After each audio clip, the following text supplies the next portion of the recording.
Everyone, I'm about to send off small group notes for next Wednesday.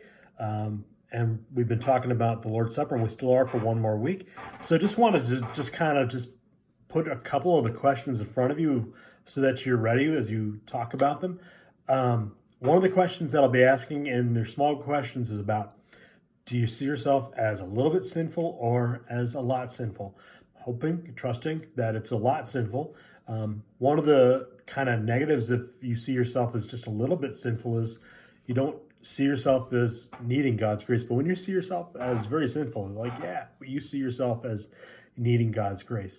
One of the other questions that I'm going to ask is what stories from the Bible point to something where God does something physical to rescue his people. Try to establish that God has got a pattern of working through physical things to rescue his people, and that baptism, Lord's Supper, that pattern is being demonstrated there as well.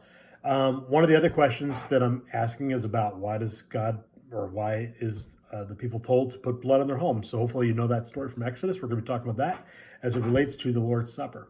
And then one of the other questions that I'm going to ask is, like, you've probably got friends who go to churches that don't believe what we believe when it comes to baptism and the Lord's Supper.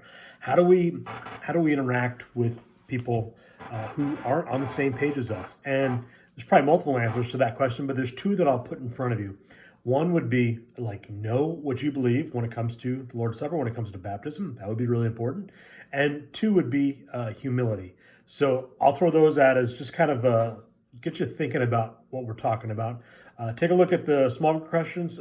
You will see them in the next hour on your email.